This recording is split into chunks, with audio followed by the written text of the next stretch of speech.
પાદરા તાલુકાના રણુ ગામે આવેલ સુપ્રસિદ્ધ તુલજા ભવાની માતાજીના મંદિરે પણ સવારથી જ ભક્તોની ભારે ભીડ જોવા મળી છે અને લોકમેળાનું પણ આયોજન છે। આ અવસરે ગાયકવાડ પરિવાર દ્વારા હીરા પન્નાના આભૂષણોથી માતાજીનો શૃંગાર કરવામાં આવ્યો છે। દેશભરમાં માઈ મંદિરોમાં જેમ આસો નવરાત્રિની આઠમ નિમિત્તે ભક્તો દર્શનાર્થે ઉમટી પડ્યા છે, તેમ પાદરા તાલુકાના રણુ ગામે તુલજા ભવાની માતાજીના મંદિરે પણ વહેલી સવારથી જ ભક્તોની ભારે ભીડ જોવા મળી છે। મંદિર પરિસરમાં નવચંડી યજ્ઞ સહિતના ધાર્મિક કાર્યક્રમો યોજાયા હતા। પરંપરાગત આઠમ મેળા માટે રાતથી જ પગપાળા યાત્રુઓ દર્શન તરફ પ્રયાણ કર્યા હતા। આ પ્રસંગે વર્ષોની પરંપરા મુજબ ગાયકવાડ પરિવાર દ્વારા હીરા અને પન્નાના આભૂષણોથી માતાજીનો શૃંગાર કરવામાં આવે તો વિશેષ દિવસ મંદિરે આખી રાત ખુલ્લું રહેશે। જય માં।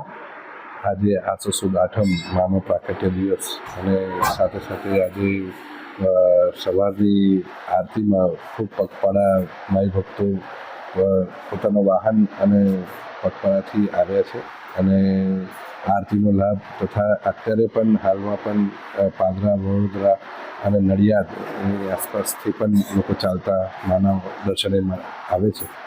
આજે આસો સુદ આઠમના દિવસે માના સાનિધ્યમાં ભક્તોના લાભાર્થે ચંડી યાગનું આયોજન પણ કરવામાં આવ્યું છે, જેનો સમય સવારે 10 વાગ્યાથી લઈને 4 વાગ્યા સુધીનું છે। આજે માના પ્રાકટ્યના દિવસના રણુ ગામમાં મેળો પણ ભરાતો હોય છે અને સાથે સાથે આજે વર્ષોની પ્રણાલિકા પ્રમાણે ગાયકવાડના અર્પિત કરેલા દાગીનાનો પણ શણગાર આજે માને કરવામાં આવ્યો છે।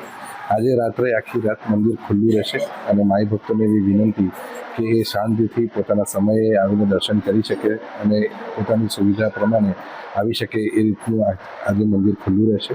સાથે સાથે ભવાઈનો પણ કાર્યક્રમ માના સાનિધ્યમાં સાંજે ઉજવાતો હોય છે, જે આખી રાત માની સમ્મુખ થતો હોય છે અને દશેરા તારીખ 2 તારીખ ગુરુવારે માના સાનિધ્યમાં ઉજવાશે। જય બેન પટેલ છે।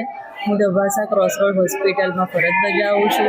દર વર્ષની જેમ આસો નવરાત્રિ અને ચૈત્રી નવરાત્રિના પર્વ નિમિત્તે ડભાસા ક્રોસરોડ હોસ્પિટલ તરફથી રણુ ગામમાં આવેલું તુલજામાના મંદિર ઉપર પ્રાથમિક સારવાર 10 દિવસ અહીંયા પૂરી પાડવામાં આવે છે।